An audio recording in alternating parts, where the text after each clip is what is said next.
건강부동산, 건강건설, 건강자산을 알려드립니다. 서원TV 박대표 인사드립니다. 오늘은 여러분들이 많이 궁금해하실 건축비, 기본 건축비 산정 기준, 그리고 사업비를 얘기해 보려고 해요.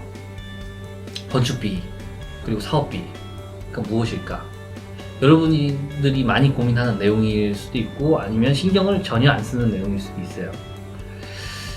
이게 사업비나 건축비나 같은 얘기 아닌가 라고 생각하실 수도 있고, 그리고 저도 처음 접할 때는 건축비가 사업비고 사업비가 건축비 아닌가? 라고 생각을 많이 했었어요. 그래서 한번 이 두 가지의 경계를 한번 나눠서 하고, 사업비 같은 경우에는 이론적인 내용을 알려드리고, 건축비 같은 경우에는 실질적으로 우리가 연도가 지나면서 ES가 발생하죠. ESC가 발생하죠. ESC란 물가상승률, ESC가 발생하면서 건축비가 어떻게 변화되고 어느 금액을 기준으로 삼아야 하는지를 판단할 수 있게 제가 지금부터 한번 말씀을 드리면서 컴퓨터로도 한번, 영상으로도 한번 알아보도록 하겠습니다.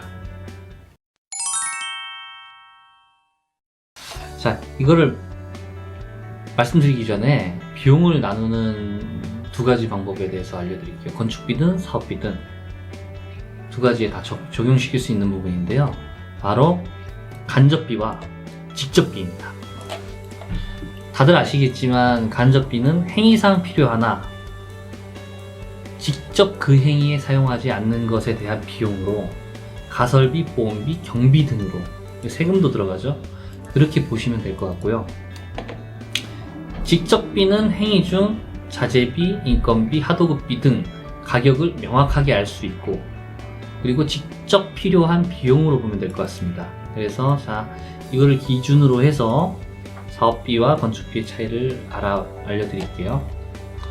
사업비란 건축행위, 이 사업을 완성시키기 위한 모든 부분에 대한 총괄 금액이에요.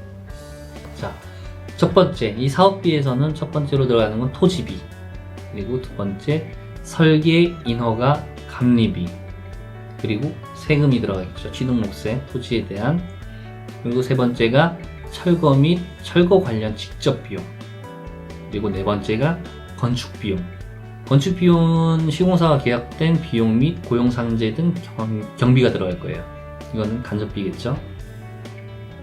자, 다섯 번째, 각종 인입 비용.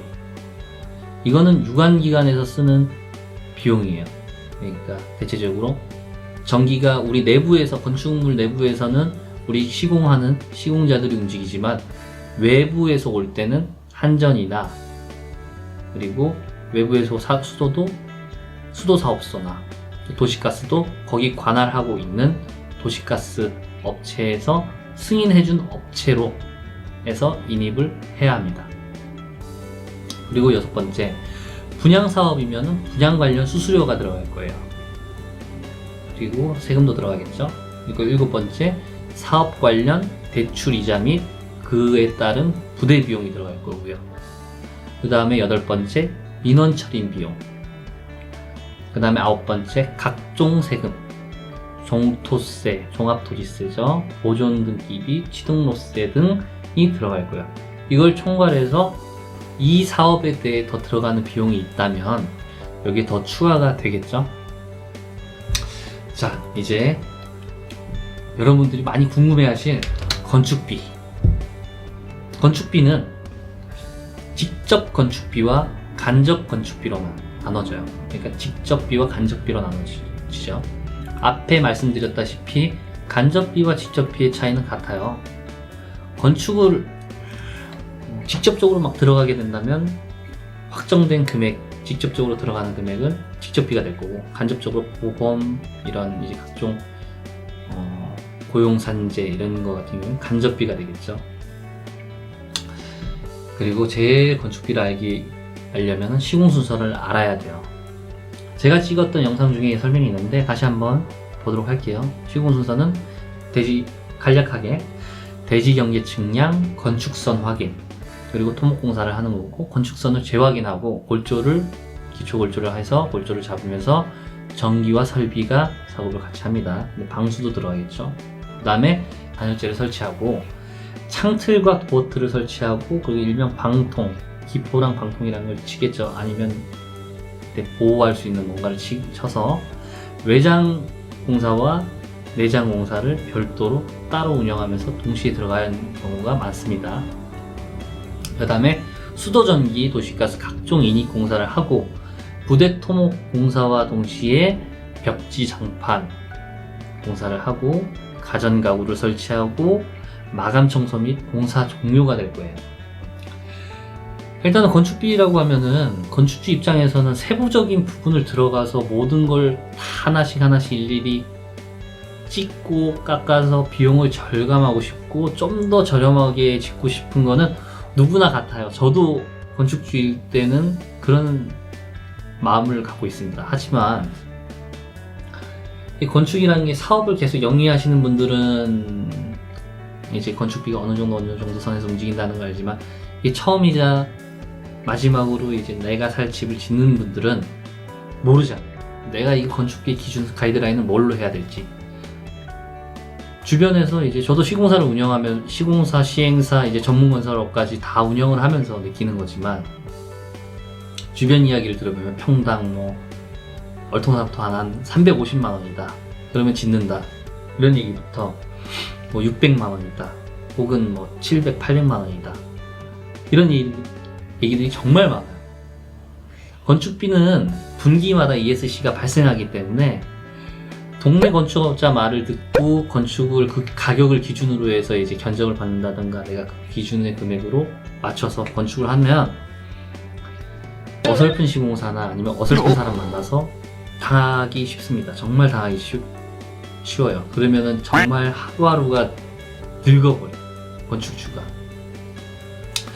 그러면 매년 변동하는 건축비의 기준은 뭘로 삼아야 하는가? 자, 인터넷에 검색하시면 국토부에서 고시하는 기본형 건축 비용이 있어요. 그걸 이제 바로 보이는 상한액 기준으로 삼는다면, 상한액이 지금 뭐 660 정도 되는데 그렇게 삼는다면 시공사들이 굉장히 좋겠죠. 많이 남고 다 잘해드릴 겁니다. 근데 그렇게 잡으시면은 안 되고, 그 세부적으로 들어가면은 국토부에서 고시하는 세부 기준, 건축물의 금액을 기준으로 하면 될 것 같아요. 인입 포함이고요. 일부 가구 포함이에요. 자, 2020년 9월 15일 정기 고시 기준으로 한번 설명을 드릴게요. 물론 지금 2021년이라 뭐 다른 게 나왔지만, 분기별로 나오는 게 다른 게 나왔지만 제가 그냥 지났지만 참고만 하시라고 보여드리도록 하겠습니다. 자, 9월 15일 기준 고시 기준으로 5층 이하 계산 한번 해볼까요? 175만원, 172만 5천원이네요. 5천원이고 이거를 3.3으로 하면 569만 2,500원이에요. 한 평 기준이죠. 한 평 기준으로 이렇게 형성이 돼요. 이 기준으로 잡고 고시 내용으로 해서 이 기준으로 잡고 내가 지을 건물의 기본 건축비로 알아보시면 될 것 같습니다. 기본 건축비라고 하면은 내가 기본형 건축물이 어떻게 생겨야지 내 기본형 건축물이지? 라는 생각을 할 거예요. 인테리어라는 거는 끝이 없기 때문에 쓰는 만큼 더 멋진 작품이 많이 나오거든요. 근데 기본은 뭐가 기본이 될까? 내가 이제 건물을 지을 건데 뭘 삼아야지 기본이 될까? 라고 하면은 간단하게 말씀드릴게요. 분양사무소 같은 데 많이 있죠. 분양사무소 같은 데 많이 있으면 주변에 임대주택을 분양하는 데를 가셔서 그 스타일을 보시면 기본 건축비에 근접해요. 임대주택 기준으로. 근데 옛날 같지가 않아요. 옛날같이 임대주택이 안 좋지가 않고 정말 잘 돼 있어요. 네, 잘 돼 있고 안에 내장 기준은 어차피 골조나 이런 건 다 똑같고 내장 기준으로 좀 달라지는 거거든요. 전체적으로는 내벽 같은 경우에는 석고보드 치는 것보다 미장을 하는 게 더 낫고, 외벽 같은 경우에는 합지를 대서, 합지라는 건 석고보드, 아이소핑크 이제 단열재죠. 단열재를 대서 외벽을 이제 더 보호해주는 그 방법이 더 좋겠죠. 그렇게 가는 게 기본형 건축일 거고, 그리고 바닥 같은 경우에는 저렴한 이제 데코 타일이 될 수도 있고, 근데 데코 타일은 기본형 건축비에 안 들어갑니다. 그래도 강마루 정도는 깔 수 있어요. 기본형 건축비로 강마루 정도 들어갈 거고, 그리고 실크 벽지도 가능하고요. 그리고 타일 같은 경우에는 어느 정도 막 좋은 거는 아니지만 일반적으로 볼 수 있는, 이제 타일 가게 가서 보실 수 있는 정도는 다 고르실 수 있고, 도기 같은 경우에도 계림이나 대림, 뭐 고가 라인은 아니지만 중저가 라인은 충분히 할 수 있는 라인 금액이고요. 그리고 싱크대 같은 경우에는 뭐 한샘 고가는 안 돼도 한샘 이제 저가 정도 수준 정도는 아마 맞출 수 있을 정도는 되는 금액이에요. 제가 이거 설명드린 거는 인입, 일부 가구 포함, 설계 포함이에요. 설계, 감리 포함이에요. 그러니까 그 기준을 꼭 고려하시고 기준을 잡으시면 될 것 같고요. 여기서 좀 더 빠진다면은,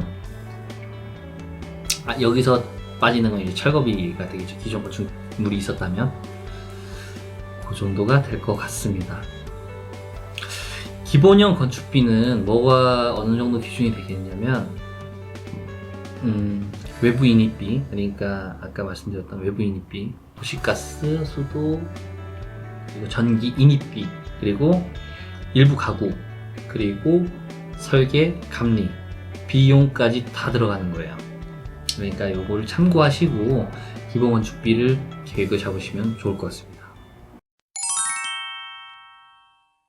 자, 오늘은 사업비와 건축비에 대해서 알아봤는데요.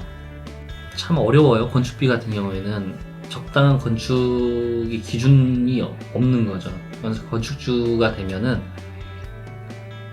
더 높은 거를 바라고, 아니면은 뭐 시공사 같은 경우에는 많이 남겨야 되니까 더 낮게 생각을 하고, 그렇기 때문에 이 갭을 메꾸려면은 수많은 대화가 필요해요. 시공사를 선정했다고 해서 선정했으니까 끝이 아니에요. 계속 얘기를 해야 됩니다. 계약하고 난 다음에 이제 갈증 느끼는 거는 대체적으로 건축주예요. 시공사도 당연히 갈증을 느끼겠지만은 건축주가 많이 얘기를 하고 많이 다가가고 협업을 해서 많이 푸는 게 가장 좋은 것 같아요. 많은 컨텐츠로, 많은 좋은 유익한 컨텐츠로 다가가도록 노력하겠습니다. 자, 구독, 좋아요, 알람 설정까지 부탁드리겠습니다. 감사합니다.